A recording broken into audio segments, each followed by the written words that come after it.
And I was muted that entire time. I thought so. Yeah. I was like, I can't hear him at all. Is he talking? I'm still working out the kinks here, man. All right. So anyway, let's just rewind that back. Good evening, everyone, and welcome to episode 7 of Comic Relief, the new weekly talk show for all things comics, cartoons, and anything else that makes you want to get down and nerdy. We are your hosts. I'm Xndr. I'm Jagger. And tonight we are talking news. We are talking Shang Chi and the penultimate episode of Falcon and the Winter Soldier. But first, we will go ahead and do the obligatory spoiler alert. This is just so, just you guys are warned.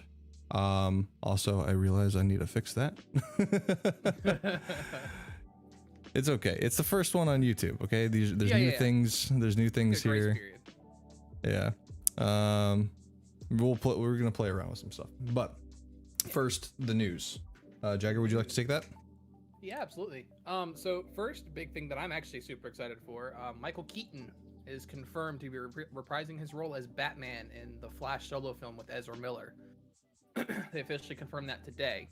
Mm-hmm. Other casting confirmations: Emilia Clarke is confirmed to be appearing in Secret Invasion. We don't know what capacity yet, but it's there.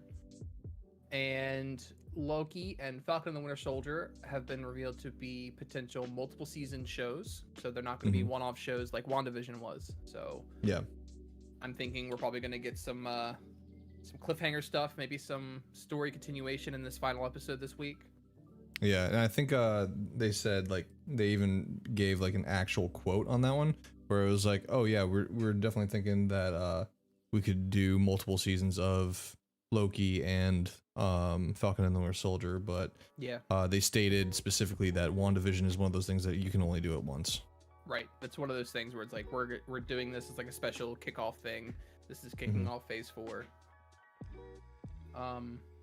Then Vin Diesel is slated to star in the Rock'em Sock'em Robots adaptation, which is basically just Real Steel 2021. Yeah, pretty much. Yeah. Some big casting stuff for the new Spider-Man film, No Way Home. Which is why I'm wearing my Spider-Man shirt. Yep. And of course I have my Batman shirt underneath my hoodie, but we won't talk about that. So they revealed a signed cast poster, which seemingly confirms all of the above people. Tobey Maguire, Andrew Garfield, Charlie Cox, who is Daredevil on the Netflix Daredevil series, and Emma Stone, who is Gwen Stacy in The Amazing Spider-Man. Yep. Also, Alfred Molina is confirmed to be appearing as the same Doc Ock from Spider-Man 2, the Sam Raimi version, even though it was supposed that he was dead at the end of that film. It's confirmed that he is reprising that same Doc Ock. It's not like a different universe Doc Ock. I do want to speculate on that so it was very big in Spider-Man 2 that that inhibitor chip that blew and it started messing with his brain. That's why he went bad. It was the arms, the AI in the arms that made him go crazy.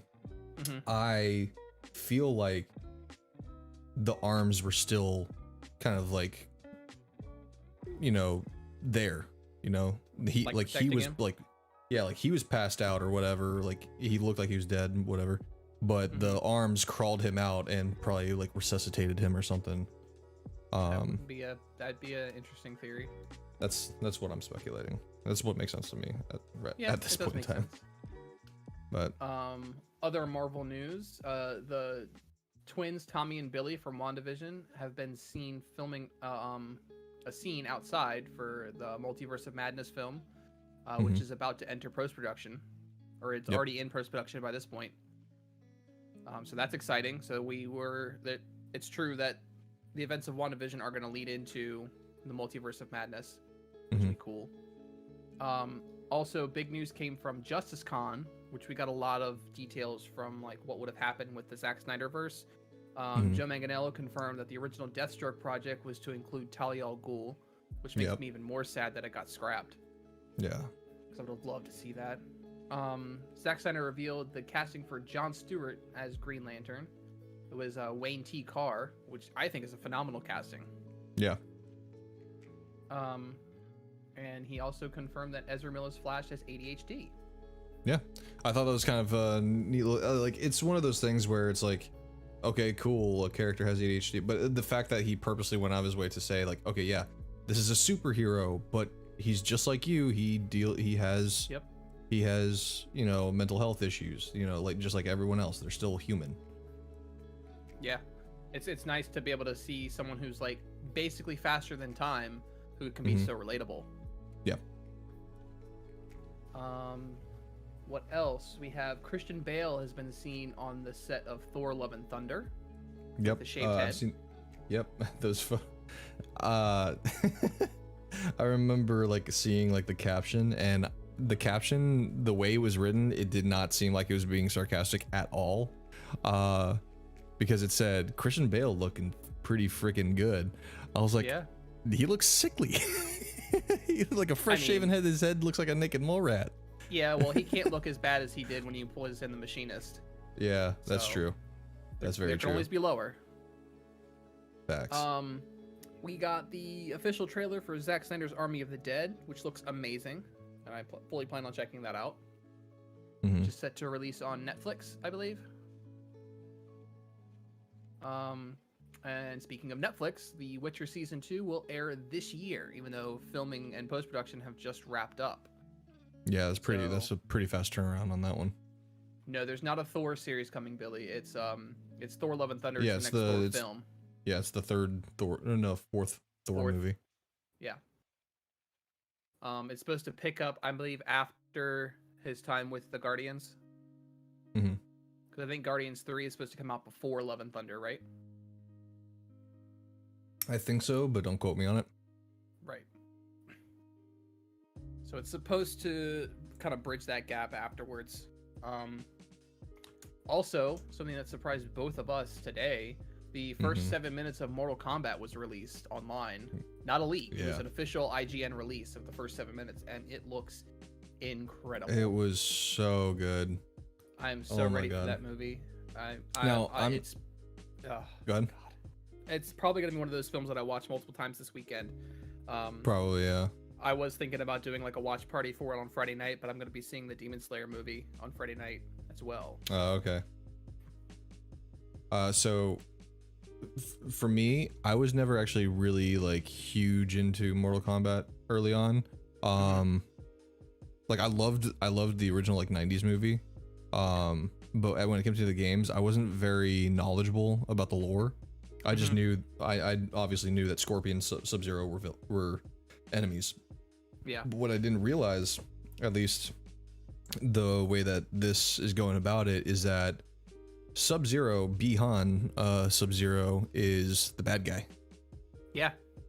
I always thought, like, for some reason in my mind, because seeing, you know, Scorpion with the fucking skull and everything, I thought Scorpion was the bad guy and stuff like that. Yeah, most people think that Scorpion is the villain in that fight, and it's actually Sub-Zero. Yeah. And then eventually in the storyline they get into a big moral gray area about it, but it goes all topsy-turvy at some point.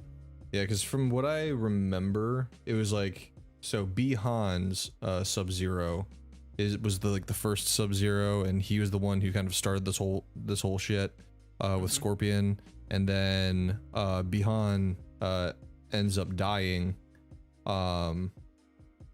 all while, like, I guess Scorpion like basically like sold his soul to the devil or some shit like that. Yeah. And then Bi-Han comes back as Noob Saibot. Yep. But then there's like the second Sub-Zero who's actually trying to fix what the first Sub-Zero fucked up. Yeah, he's trying to reshape the Lin Kuei, and that's when you get into the whole storyline with Sector and Cyrax. Sector and Cyrax believe that the Lin Kuei need to be mechanized in order to be better. That's how you get into like the cyber ninjas and all that stuff. So you have the cyber Lin Kuei, which are different from the regular Lin Kuei, which are Sub-Zero and his ninjas, quote unquote. Okay. Me and my ninjas. Yeah, it's a very complicated story, but following it, like there's videos on YouTube that do the entire like history of Mortal Kombat. I might have to. Very interesting watch. I might have to go into that because me and my coworker, I was showing him just a brief moment of the first 7 minutes that they showed, and he actually knew more than I did because he was actually really big into the video games. And so he was just sitting there talking to me about how it's so amazing how on the surface Mortal Kombat is like your basic like fighting game, you know, like the little side-scrolling fighting game or whatever. But there's so much lore attached to it that no one, like if you didn't actually take the time to like look into it, like you'd never even fucking like even guess that it has that kind of storytelling. Yeah, the early games were a little bit gray on it. It was very focused on like the arcade style fighting, but when you got into stuff like Mortal Kombat Annihilation and they started putting a story into the arcade mode, that's when everything kind of started picking up where what the old games lacked. And then you get into Mortal Kombat, I want to say it started with 8. It's like 8, 9, 10, and 11 are like the really, really rich stories that really shaped the world. And it's still continuing now because the events that happened in Mortal Kombat 8 are still seeing effects trickle down in Mortal Kombat 11 and their DLCs. Excuse me. It's very interesting. Yeah, I'm definitely gonna have to look into that. Especially so I'm not gonna be streaming this Saturday on Twitch. I have duty, so I think I might be filling that time with either watching the Mortal Kombat movie or also watching like a whole bunch of lore videos to try and like get some background knowledge on it. Or both, you know? Why not both? Yeah. ¿Por qué no los dos? ¿Por qué no los dos? Exactly. But yeah, since we were talking about ninjas, let's go ahead and move over to my favorite ninja so far now, Shang Chi, or as it's supposed to be properly pronounced, Shang Chi. It's like it's kind of like a loose like U. It's like a long A. Yeah. Or like a Shang under Shang A, I guess. Shang Chi. Shang-Chi. Leave it to the half Asian to not know how to pronounce it. Come on, man. Yeah, no. This is your area of expertise. Right.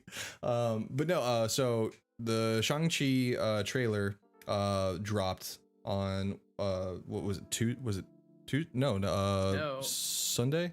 Sunday. Yeah, it dropped Sunday, or actually I think it might have been yesterday. Might have been yesterday. Yeah, it was yesterday. Yeah, it was yesterday. Yeah. Oh my god. I was at work and you were like, "Hey, look, the poster dropped." And then like 20 minutes later, "Oh my god, there's a trailer." And like there was no lead up to it. There was no. Yeah, and I remember like, I was at work. Okay, so it had to be yesterday. Okay. Yeah. So yeah, no, just out of the blue, which also happened to be Simu Liu's birthday, which was pretty awesome. So you know, the main character on his birthday, he gets a trailer. Not only does he get a trailer, but I actually saw on his Instagram, Disney and Hasbro sent him like a crap ton of like toys and memorabilia from the movie. Oh, that's cool. It's so cool. He's like sitting there like playing with he's playing with himself for lack of a better phrase. But no, it's like on really Instagram, cool. man. Like put yourself in that position to where like, you know, like you can only dream of having an action figure made after you. But in like in like boom right there. That's but crazy. So if you haven't seen the trailer at this point, if you're watching the replay of this live stream, go ahead and pause it here. Go watch the trailer. Trust me, it's amazing. The original plan was to play it on here, but for one, I'm still hesitant about playing stuff like that on a YouTube live stream. But also, we have a lot to cover tonight, so I want to make sure that we can get through it all in time. So pause the video here if you're watching the replay. All right, you're back. Cool. So this is gonna be just like a full-on breakdown, and then a little bit of like kind of like nice little Easter eggs that I found, as well as potential speculation with everything else that's going on in the MCU. So we start off. The opening is kind of just like this like scene where Shang-Chi is like walking through. I'm assuming where he grew up. And he's like recounting some of the memories of you know, him with his father, who's his father in this is the real Mandarin. They're calling him Wen Wu. In the comic books, he was originally the son of Fu Manchu, which was later renamed Zheng Zhu, because Fu Manchu has a problematic history. I don't want to get too far into that. Because we already got a pretty sensitive topic coming up with Falcon and the Winter Soldier. Oh yeah. But so they renamed him Zhang Zhu in the comic books, but it looks like they're kind of combining the idea of Zhang Zhu and the Mandarin for the sake of pretty much just keeping things, fluid. So the Mandarin is the leader of the Ten Rings, which we have seen since the very beginning of the Marvel Cinematic Universe. The terrorist organization that captured Tony Stark in Iron Man 1, they were a part of the Ten Rings. The Ten Rings have popped up in numerous other places. They're showcased all throughout the Iron Man films, Iron Man 1, 2, and 3. There's also a brief moment in Ant-Man where one of the buyers for Pimtech, one of the interested buyers or whatever, he had a Ten Rings tattoo on his neck. And then there's also the Marvel one-shot, All Hail the King, where the fake Mandarin is approached by a Ten Rings operative, saying that the real Mandarin is upset, basically. There's also a couple cameos for Ten Rings members in the Black Panther movie. Oh, there you go. Yeah. I didn't even catch that. Let's see. Oh, yeah. One thing I noted here was, so they waited until now to release the trailer, right? The finale for Falcon and the Winter Soldier is this week. Okay. I know where you're going. What place do they go to in Falcon and the Winter Soldier that is in the Asian community? Madripoor, right? Hear me out. What was my prediction a couple episodes ago on who the power broker? You thought the Mandarin could be the power broker. The Mandarin could potentially be the power broker. And in this trailer, there's a cage fight scene where he's fighting against his estranged sister, right? He's shirtless. In the background, now I noticed this because on Instagram a lot of people are like, "Oh my God, is it Captain America's shield?" No, it's not Captain America's shield. It's the flag of Madripoor. It's the half crescent with the star. Listen, I'm just saying, like, from what I've seen, I am placing my bets right now that the power broker is the Mandarin. That's why they waited until now to show this trailer. I don't know. Maybe. Come on. I mean, it would be very convenient timing for them, but I think it may be a stretch. I think that I'm putting my chips down. Honestly, I'm thinking if we're placing bets on who the power broker is, I think it's a character we've already met. And because they don't have enough time in this last episode to reveal who it is, unless it's going to be one of those deals where they reveal him at the last minute to set up season 2. Or to lead into Shang Chi. Just saying. But moving on from there, so we also see the Death Dealer, who this is another hint to, because I mean, other than the fact that when they first announced Shang Chi, that they showcased Tony Leung's character as the Mandarin, but then they changed his name to Wenwu. But if you needed further confirmation that he is the Mandarin, other than the fact that he leads the Ten Rings, is Death Dealer, who is the Mandarin's right-hand man in the comic books. He's got a bit of a cosmetic change. He doesn't necessarily look like a skull with a hood, which I think what they've done with the way he looks is much better. Let's see. They also changed the fact that the 10 rings aren't necessarily rings that you wear on your finger.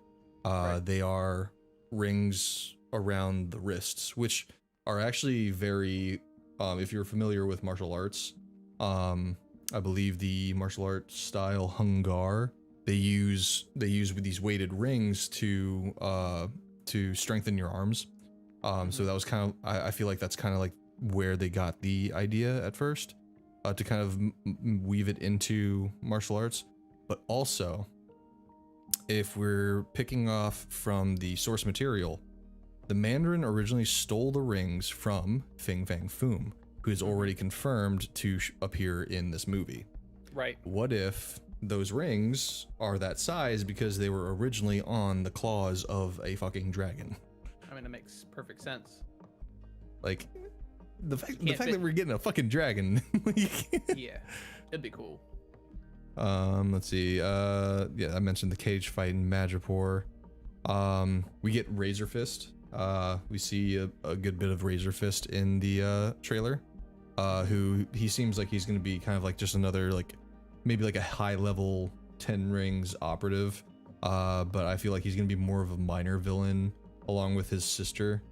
And then like the main villains would be like Death Dealer and the Mandarin himself. There's actually a brief moment, or actually there's multiple moments that are shown in like historic China in like ancient times, but there's one scene where you can see clear as day the Mandarin in ancient, you know, attire. So this is also pointing at the fact that this guy has been around for a long time. He is next to immortal, and that's with the help of the rings. Speaking of in the comic books, those rings were made of alien tech, which Fing Fang Foom, even though he looks like a dragon, he's actually technically an alien. Right.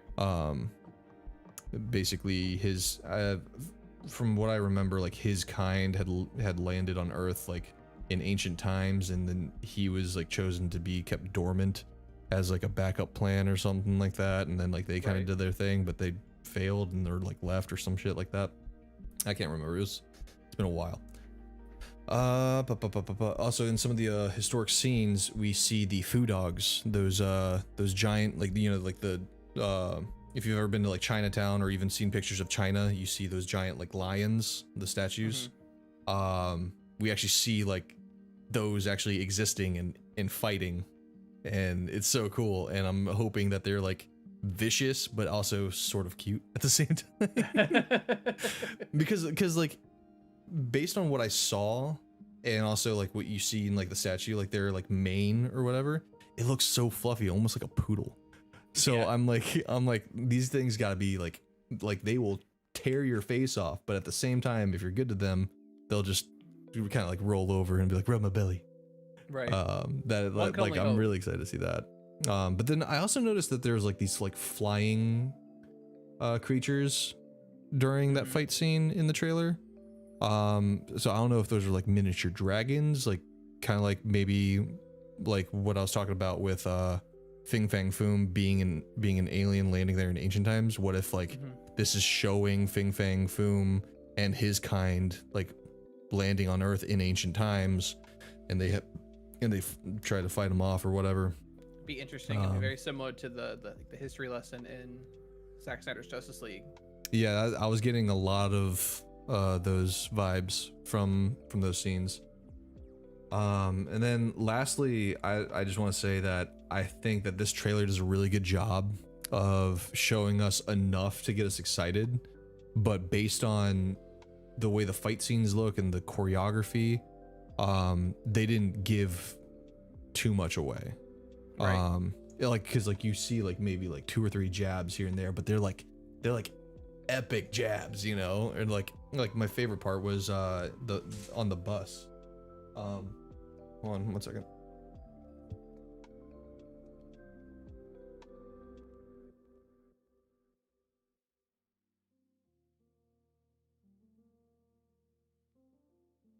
Oh, sorry about that. Very good. But the bus scene, where he like punches a dude and then just does like double kick.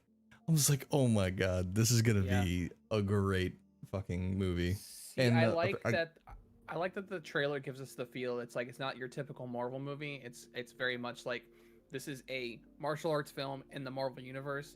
So it's gonna be different from what we're used to, but in a good way, and it's going to be centered around the actual theme of Shang Chi.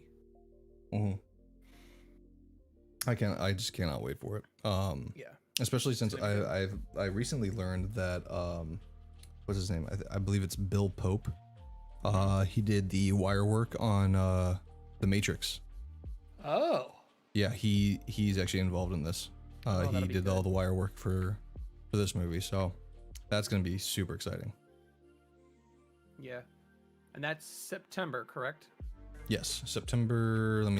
Let's see here. Let's get a confirmed date here. September 3rd is when it'll come out. 3rd. Yep. First So weekend of September. Yeah, so that actually that might actually be the first movie I see in theaters since COVID. That's a good one to go back to for sure. Mm-hmm. All right, so we got that out of the way. Got Shang Chi. So moving on to Falcon and the Winter Soldier. Episode 5. Episode 5, the second to last, the penultimate episode of this season.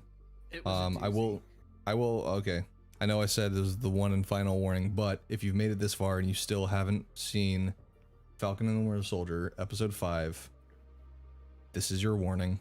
Go watch it. Stop here. Watch it. Think about it. Come back to it. All right. Collect yourself and get yourself in a good headspace. Yeah. To watch it for one, and then 2 to talk about it, because it's heavy. It's a heavy episode. It's very expositional in the sense that most of the action is at the very beginning. Mm-hmm. And then for the rest of the episode, there isn't really very much until maybe the very end. If you want to count that. After that, there isn't any like big action. You get like a little bit of a training scene, but I don't really count that. That's more story build up, and it's building us up to this epic last episode of the season. And I'm very excited. I feel like they're gonna hit the ground running. Yeah, I feel like, you know, if they take one whole episode basically to set up, this next episode is just going to be continuous, you know, fire. Yeah. So open up with that 2v1 fight. Yep. Walker, Bucky, and Sam. Because Sam and Bucky want to get the shield back from Walker. Mm-hmm. And the fight gets brutal. Walker rips Falcon's wings off. They break Walker's arm to take the shield back. Bad. I think Walker cries a lot. The craziest part of that fight was honestly Bucky picking up Walker and basically using him as a baseball bat against Sam with the shield. Like basically trying to crack him over the shield. Yeah. Like, that was just insane. It was such unique choreography for that fight too. Yeah. Like, you got a little bit of Falcon's like wing action when he's trying to fight close quarters. Mm-hmm. Walker's still learning how to be a super soldier, essentially. Like, he doesn't know what to do with his newfound strength and agility. So you can tell he's like a little baby super soldier trying to fight, and it was a good fight.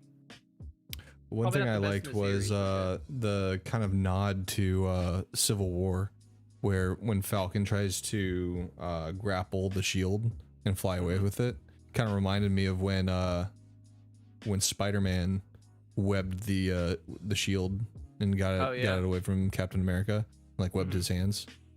I thought that was a nice little like nod to Civil War. Yeah, it was a neat nod.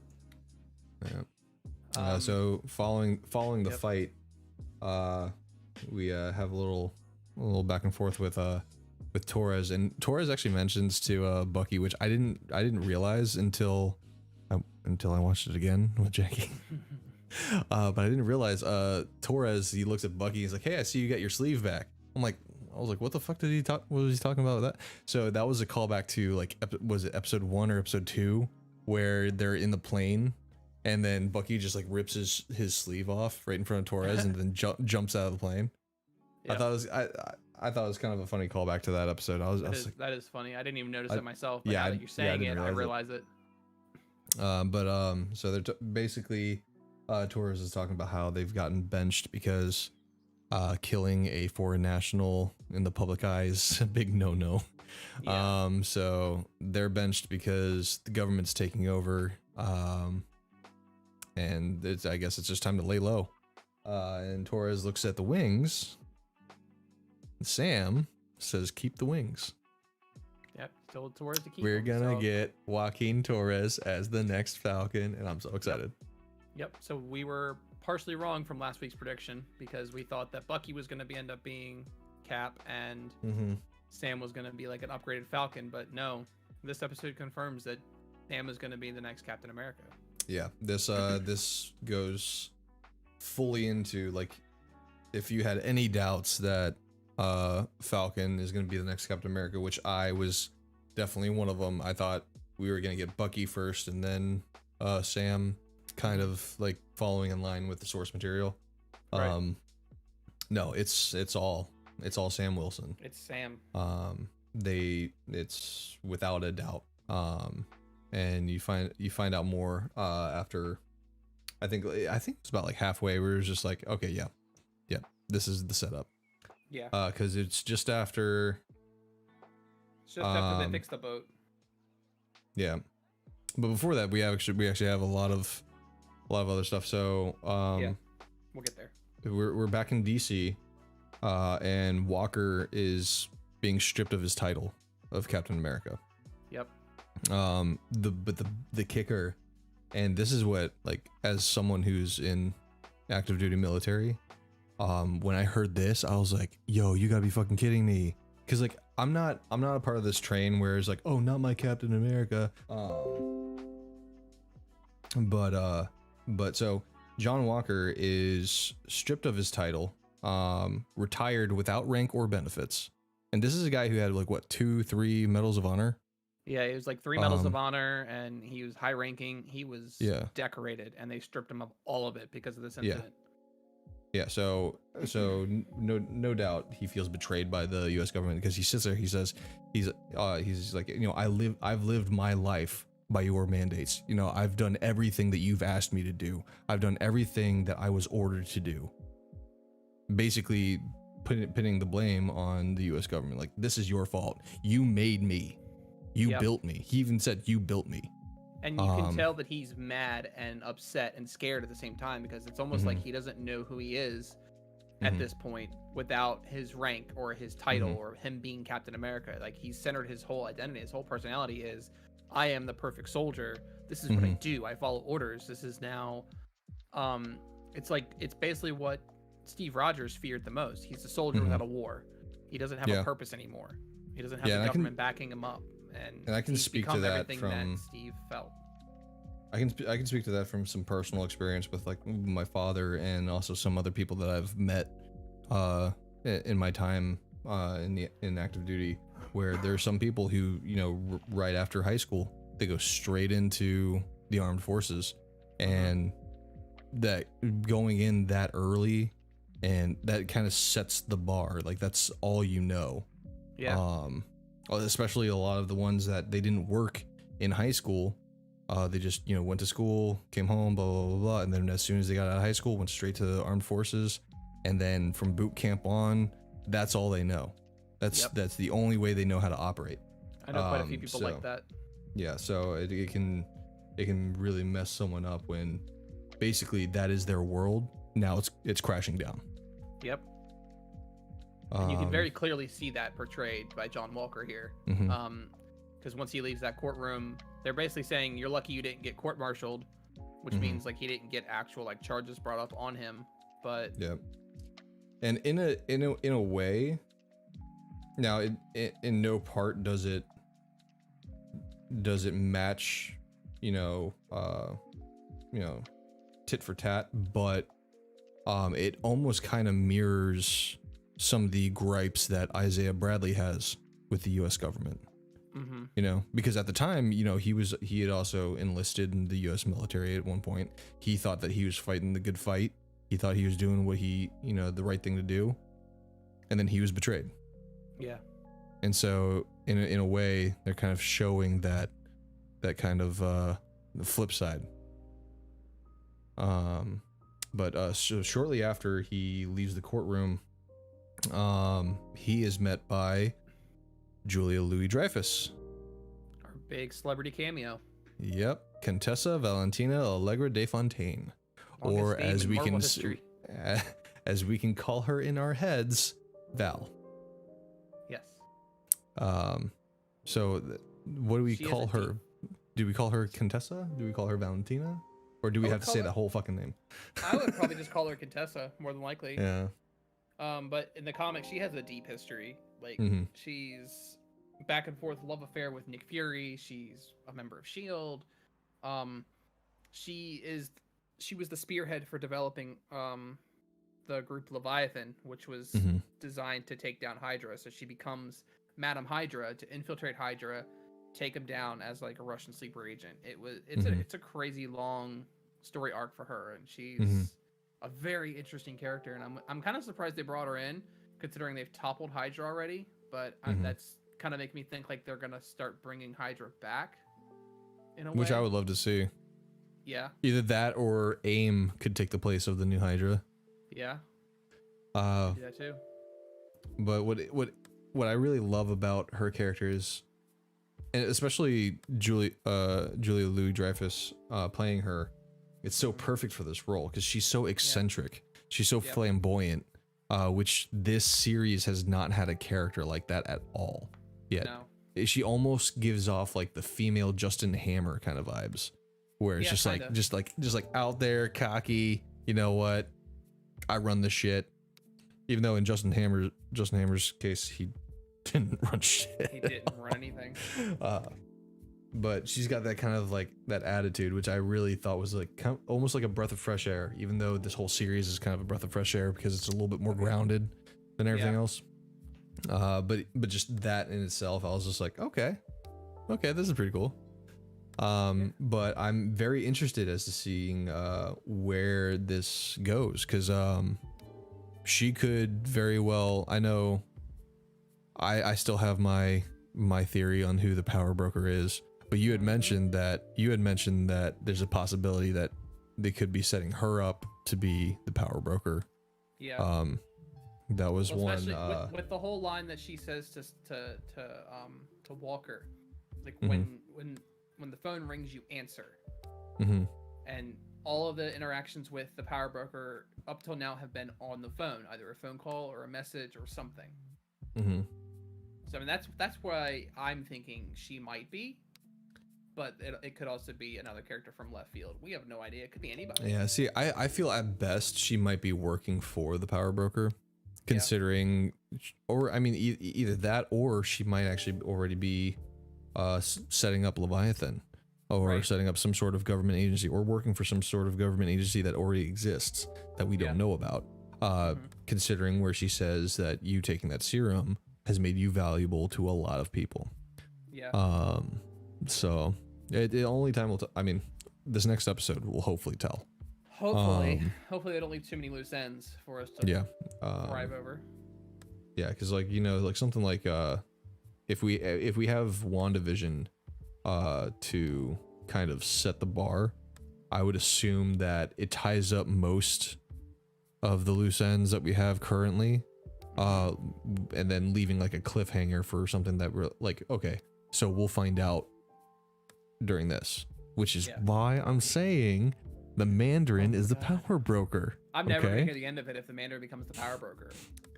Mandarin, Mephisto, it's It's the same thing. Mandarin. They start with M's. Maybe the Mandarin is Mephisto. Who knows? There we go.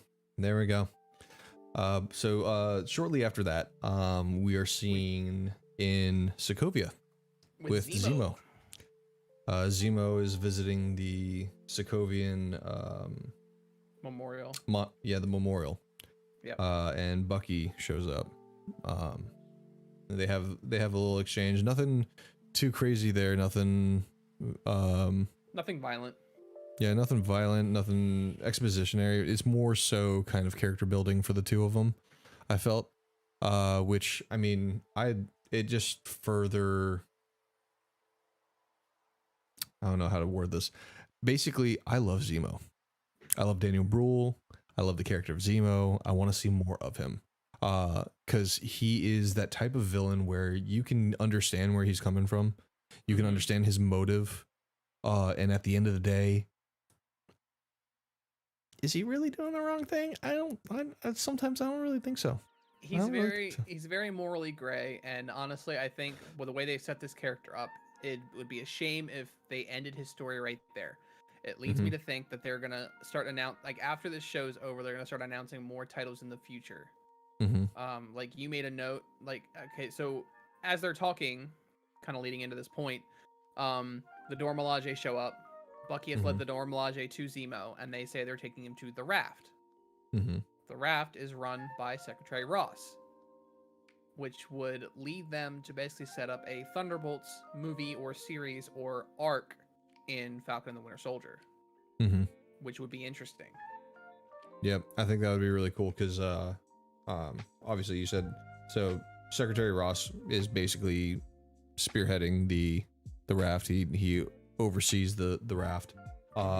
So it would be interesting to see him show up in like a post-credits scene with Zemo, like showing up at Zemo's cell, and basically kind of giving him like a kind of deal, like, you know, so like basically like approaching him saying, "What if I told you I could take time off your sentence?" Something like that. The only other point that I want to bring up as far as the Raft goes, we only know of one other character in the MCU, which it's kind of gray whether it's canon or not. We only know one other character that's in the Raft. They've only mentioned the Raft one other time, and that's in the Incredible Hulk film. The leader, Mr. Blue, as they called him in there. Right after the Hulk's blood leaks into the wound on his head starts to swell up, which teased the leader being the next villain for the Hulk.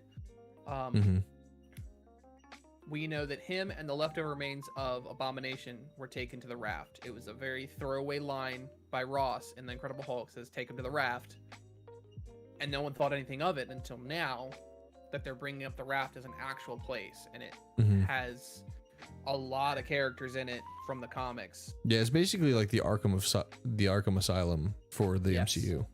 Yeah. So it can be assumed that this could be the kind of central hub for our Rogues Gallery. Yeah, which if they keep the canon from the Incredible Hulk film, that would mean that Samuel Stern's blood, the leader, is viable enough for Ross to experiment on, to eventually make himself become Red Hulk. So if they keep it all canon, it ties together, and it will eventually lead to the Thunderbolts, hopefully. Yeah. Fingers crossed. Which would be really cool to see. Such a good series. Like, the Thunderbolts story arc is phenomenal. And Red Hulk is one of my favorite versions of the Hulk, other than Maestro. Really? You like Maestro? I love Maestro. He's such a cranky old coot. Like, I love him. Yeah. How do you feel about Redneck Hulk? Well, at that point, he might as well just be Solomon Grundy. Yeah, that was that whole like storyline like made me sick to my stomach. Yeah. But so from there we go back to Baltimore. Sam goes to visit. Yeah, Sam goes to visit Isaiah Bradley, which we'll go ahead and throw that sensitive topic warning out there. I'll admit now, I cried. Yeah, it was rough. It was very heavy. I cried a little during this scene. It was very heavy. So Sam tries to get more of an understanding of what happened to Isaiah Bradley. You know, why was he experimented on and then just left to the wayside by, you know, the government that he fought so hard to protect and serve. And so basically what had happened was him and a bunch of his men were shot up with what they were told was tetanus. But in actuality, it was different versions of the super soldier serum, which mirrors something that happened in real history, the Tuskegee syphilis experiment, also known as the Tuskegee study of untreated syphilis in the Negro male. Basically, what happened here was it was an ethically abusive study conducted between 1932 and 1972 by the United States Public Health Service and the CDC. The purpose of the study was to observe the natural history of untreated syphilis. But during this whole process, the African American men who participated in the study were told they were receiving free healthcare from the federal government, but they weren't. And so it kind of they were fully misled by the study. Yeah. They were told that they were getting treatment for different things that they needed, because they volunteered. They volunteered their service for this procedure. And yeah, so in having this kind of discussion, it brings up, I think it brings up a very huge part of U.S. history that isn't talked about, because people just want to, turn the other cheek and ignore that it even happened. But I think it's because that a lot of people choose to look the other way. That's why we still have a lot of problems that we have today, because it's one of those old sayings where if you don't understand your history, you're doomed to repeat it. Which I feel Isaiah said it himself, honestly. He said Sam asked him straight up, why wasn't I told about you? Why is there no record of you? Why are they erasing your history? And he says it straight up. They've been erasing our history for 500 years. Yeah. The United States government has been deliberately controlling what people learn about and what people know, so that they control the narrative, and they neglect to tell us about things like the Tuskegee syphilis experiment, and in the MCU version, the super soldier program against the African American soldiers. And the government's just trying to cover this shit up to suit their own needs. Yep. And in this episode, you can very closely compare the cases of what Isaiah Bradley did to what Steve Rogers did. The stories are identical. Absolutely. The commanding officer in the first Avenger told Steve, "You are to sit here and smile and look pretty. You are not a soldier. These men that are trapped will deal with it later. It's not your problem." But he breaks out of the camp, goes, rescues them, brings them back, and he's decorated for it. Isaiah does the exact same thing, and he's thrown in prison and experimented on, and he receives scars and beatings for it. Yep. That's the kind of history that the U.S. government is trying to cover up, and that's the kind of stuff that happens all the time, even now. And it's sickening. It's sick. Yeah, it's absolutely sickening. But I feel like this is a great way of bringing up that conversation. Yeah. Because, I could see this being something where, like, someone sees this for just the show and not knowing the history. Yeah. Talking about it to someone who does know the history. You're like, oh, so you mean like this that happened? And then, once that catches on, more people are going to be talking about it. And then more people are they're going to become educated on the actual history. And so we can learn from that and make sure that we never do that ever again.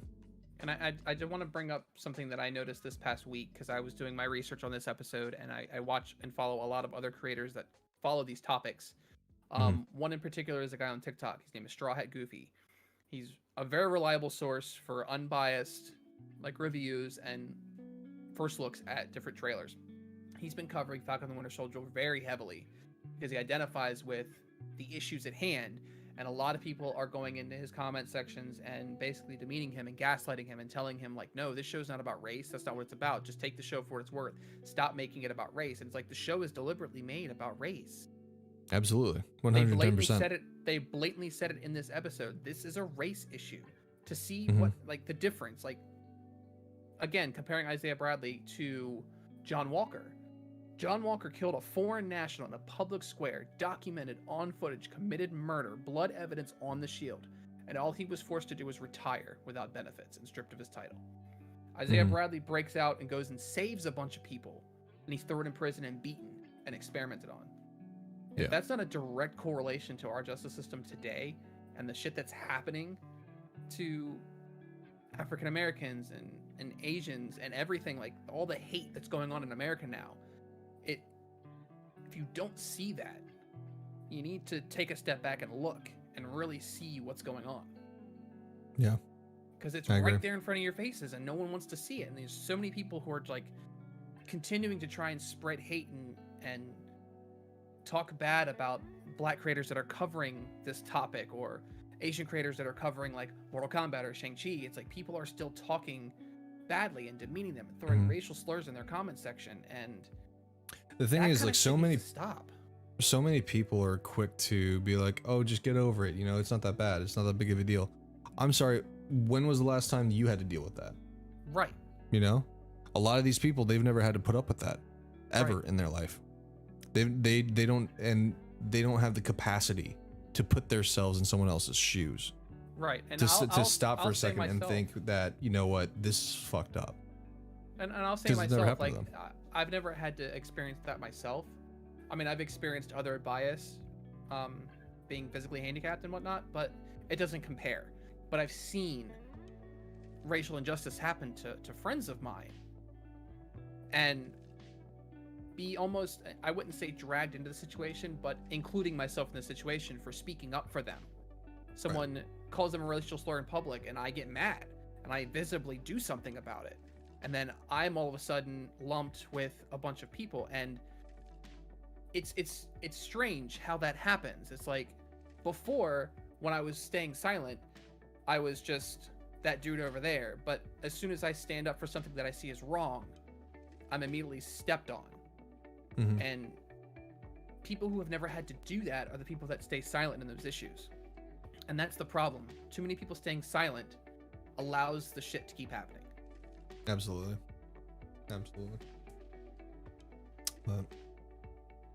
But continuing on from that, Now that we're all worked up.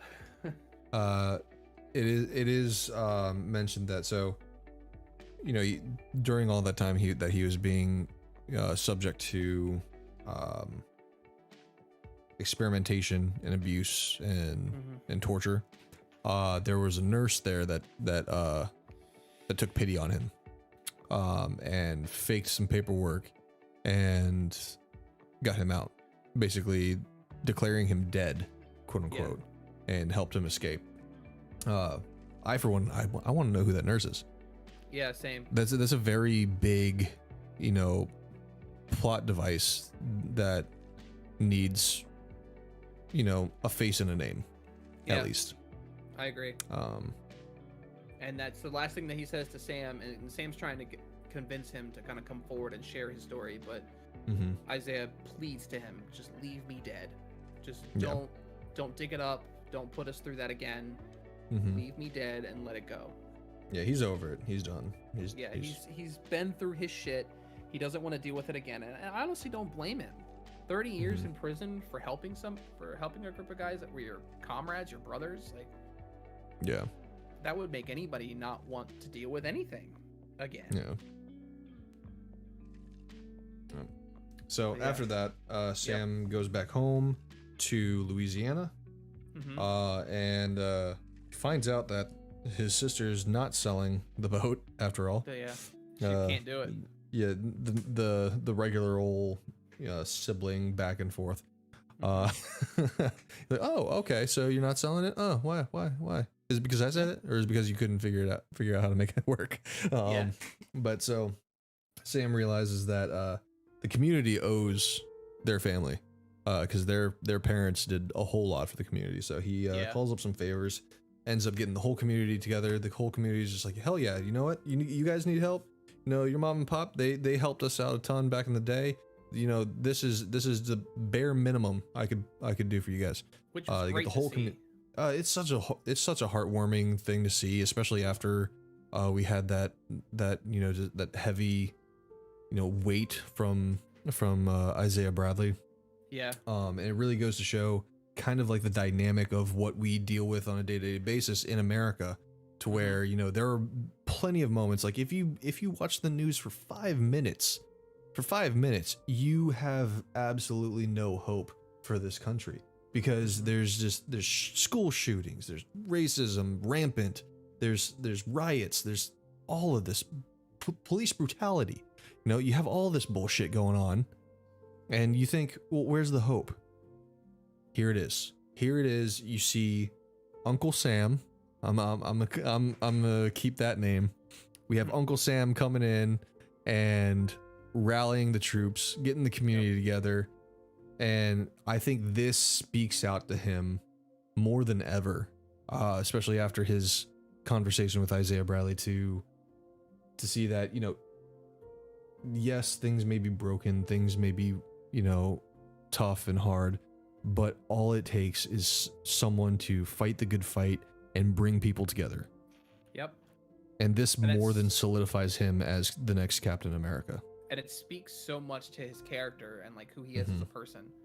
And I Mhm. love that they did this. And a lot of people were saying, well, a lot of this stuff wasn't really needed. Why do we need this whole montage of them fixing the boat? It's like, one, it fully develops Sam's character.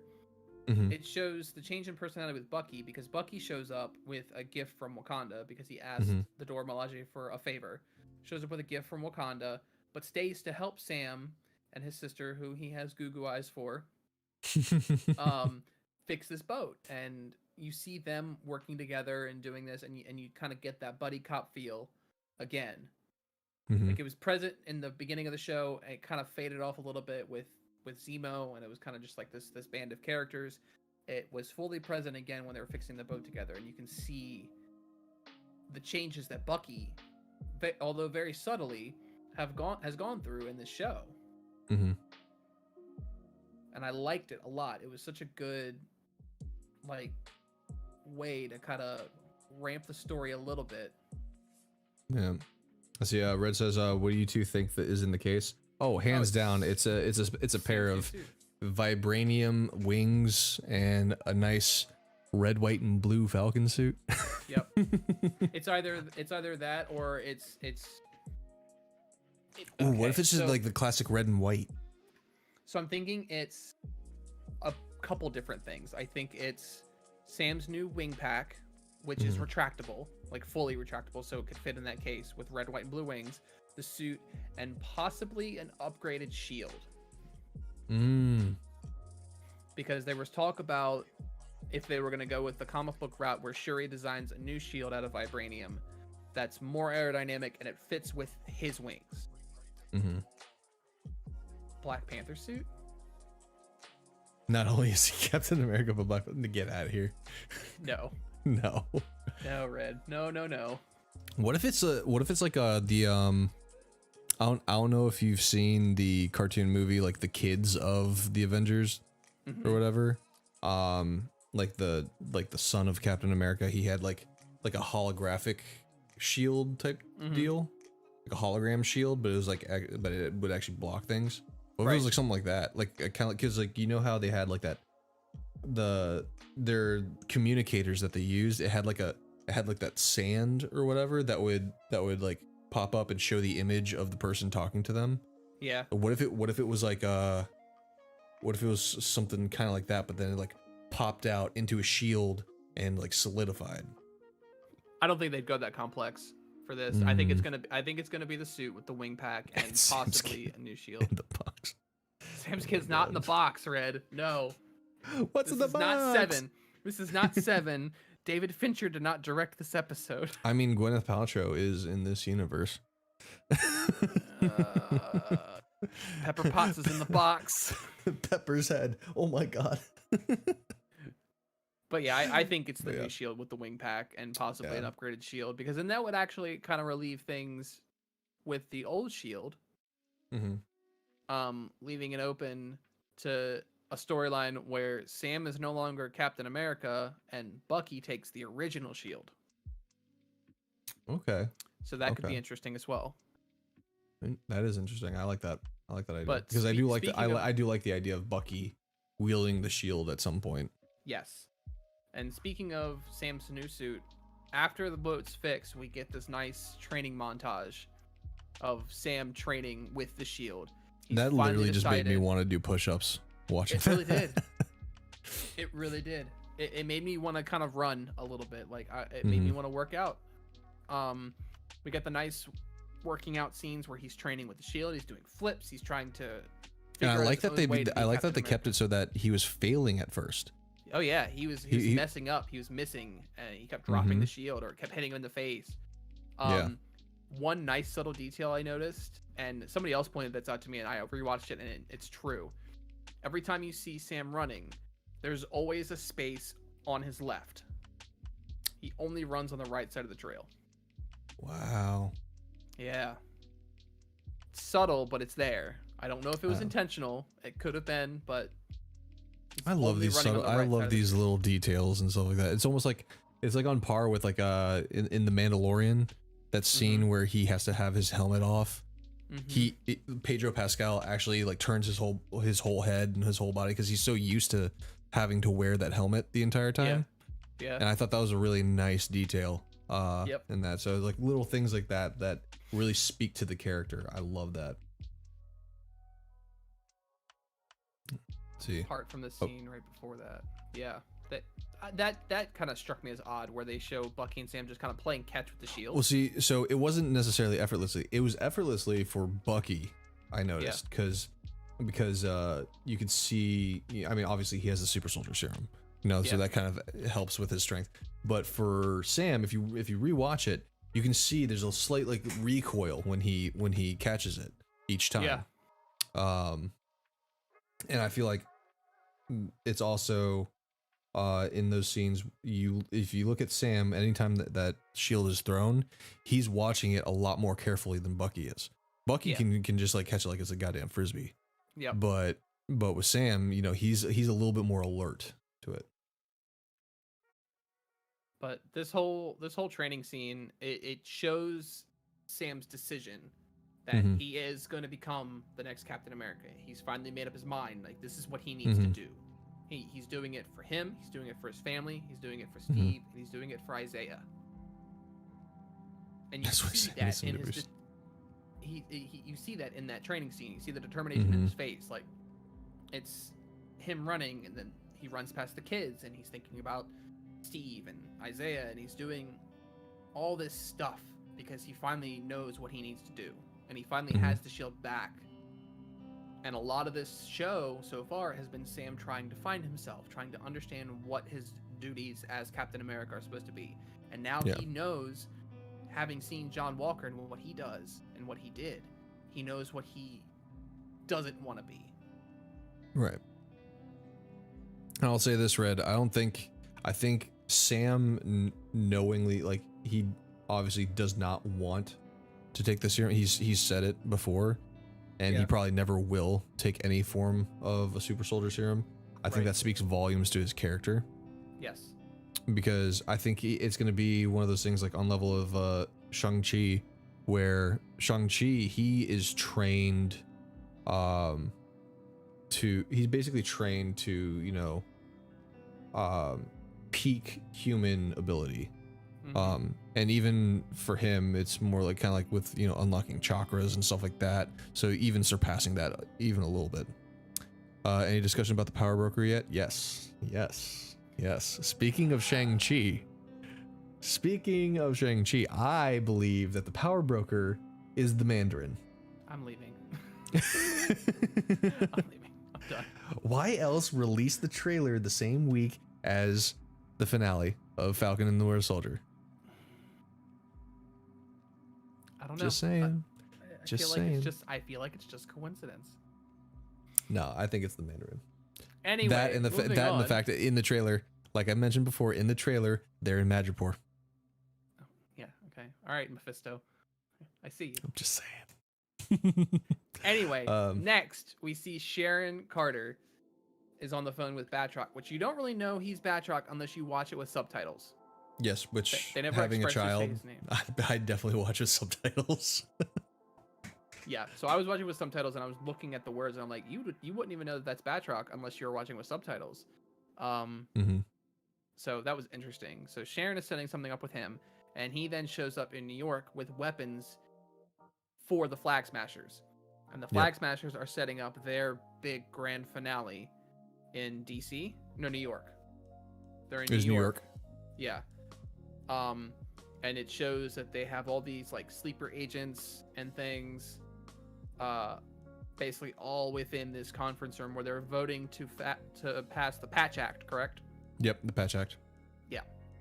And the main part of the show ends with the conference room being infiltrated by a Flag Smasher follower who is obviously there to disrupt this council voting on this act that they don't want passed. Yeah. And that's what they're going to lead into as like the major conflict in the last episode. Yeah. I have a little bit of speculation on that now that I've been like thinking it over. And also I saw like a preview of like, the finale to Falcon and the Winter Soldier. So Sharon Carter is seen with like red light behind her walking through a car garage, which kind of I feel emulates the council room or the conference room when the power goes out and they have like the red alert lights.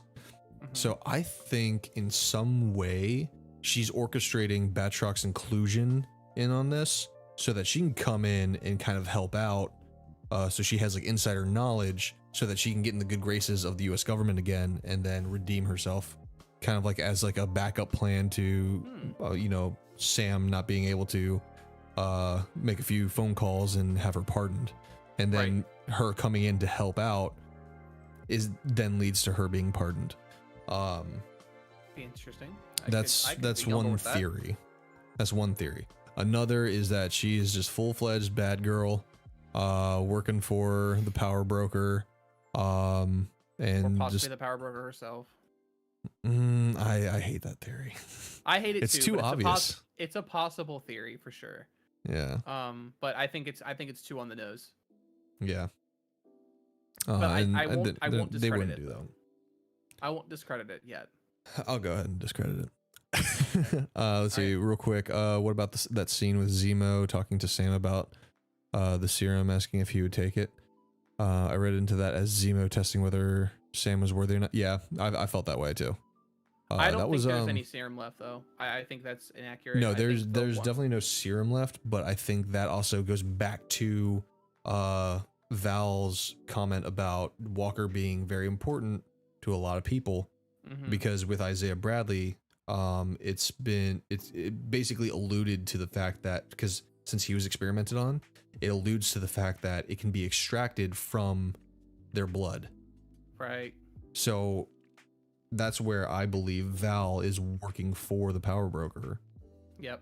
And so by getting Walker in her good graces, they could then extract his blood and create more of the super soldier serum from that. Right. Yeah, I mean I think that's definitely where they're going to take the John Walker character.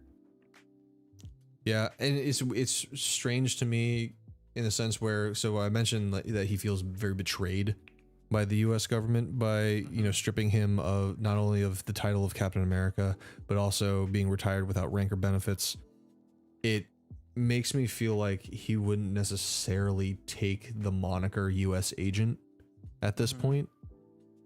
And what if, this is kind of like a wild card, but what if they kind of combine the idea of US agent with the moniker Nomad? They could. I mean, that's just what I thought. The post-credit scene kind of does allude to him being U.S. agent, because even after being stripped of his title and his rank and all that stuff, we'll go into the post-credit scene now because I think that kind of discredits it. Yeah. There's like it's a very Iron Man homage kind of scene where you see John Walker making his own shield with his Medal of Honor, and I guess random scrap metal that he's found. He's making his own shield because he still believes that he's Captain America. He even said it to his wife. He's like, he built a Captain shield America out of a box of scraps in a cave. Yeah, I get that, but in a sense, I kind of read it as so he has his medals of valor. Those are things that he's very proud of, but at the same time, I have a feeling that in a way, you know, he's proud of these achievements, these accomplishments, but because that they are tied to something that has betrayed him in a way, that's why he's taking that and making it into something new. Yeah, I mean, it could be. I still think he's gonna eventually take up the moniker U.S. agent, because I mean he may hate the government, but he loves his country. He's a proud boy. He's a patriot. Like, yeah, I can see that too. He's gonna be that guy. Like, he's like, I am the new government. I am the representation of what. Yeah, I can kind of see that, because like our nation should be. That's something that I deal with too. Like, especially like I don't want to say too much because this is on the internet. But no, I can get that. I can get behind that idea, because there are a lot of times where I'm just like, dude, this country is this country's gone to shit. But it's also in part, you know, the higher ups, the people that run the shit, you know, not necessarily the country. So there's no problem in still loving your country, still loving where you're from, but the people who are running it are the problem. So I could definitely see him kind of going that route. Yeah. But I mean, let's see. we're just gonna have to wait and see. Yeah. In 3 days. Lastly, let's see here. That's exactly what happened with Isaiah's son. That's his grandson. Yeah. Eli. I believe that's what you're referring to. Yeah, the Tide becomes Patriot. He gets a transfusion from Isaiah eventually. Yeah. But I think that about wraps it up. Yeah, we just have to wait and see what happens in this last episode. Yeah, I'm excited. That and are we getting our last episode of Invincible? Yep, the last episode of Invincible comes out this week, which leads us to covering the entire season, spoiler filled, because we've been trying to keep quiet about it this entire time. Yeah, absolutely. We're gonna deep dive into that. So next week might be a little bit of a long episode. Yeah, so we'll wrap up Falcon and the Winter Soldier, and then we'll have Mormon come on and join us for the Invincible season 1 breakdown and wrap up. Yep. Okay. Let's see. Real quick. Do you think the episode lived up to the hype? I think. I don't think there was very much hype. For me at least. Okay. So, the hype for me was, who is this Oscar-winning cameo? Oh yeah. Celebrity cameo. Yeah, the celebrity cameo. It wasn't a character that I expected, but I wasn't disappointed because of the actress who it was. I love Julia Louis-Dreyfus. She's great. Yeah. She's funny, she's sassy, she can still be very sophisticated and epic at the same time, and I think her playing the Contessa is a great choice. So while I don't think it lived up to the hype of what I expected to see, like the characters I wanted to bring in, I still think it was amazing. And it was a great choice, and it was kind of a wild card choice. Yeah, because if I recall correctly, I think we were like on the Arnim Zola train and the Doctor Doom. Yeah. But yeah, we'll see at the end of this week. The end of this week is going to be a lot. We have so much going on this weekend. Falcon and the Winter Soldier finale, we have Invincible finale, and we have Mortal Kombat coming out. And the new Demon Slayer movie comes out in theaters. Yeah, there you go. I still need to start Demon Slayer. Yes, you do. But all right, guys, thank you so much for joining us today. Tune in next week here. I gotta talk to Jagger about the time after this. I'm thinking, because Lydia's been kind of rough to get to bed by 8 o'clock, so I was thinking maybe we could push it to 9. We could try. Maybe. we'll talk more offline. Yeah. But yeah, so next week we will be covering the finale of Falcon and the Winter Soldier and Invincible season 1 with Mormon. I'll have to get in touch with him and we'll bring him on here. Sure. If there's any topics that you guys would like us to cover, please let us know in the comments down below. If you're watching on YouTube, the replay right now, thank you so much. Please like, share, and subscribe. The whole song and dance there. If you're watching live, I'm going to be ending the stream here, and then I'm going to be moving over to Twitch for the little post show, just a couple video games to end the night out. And yeah, you guys have a good night. See ya.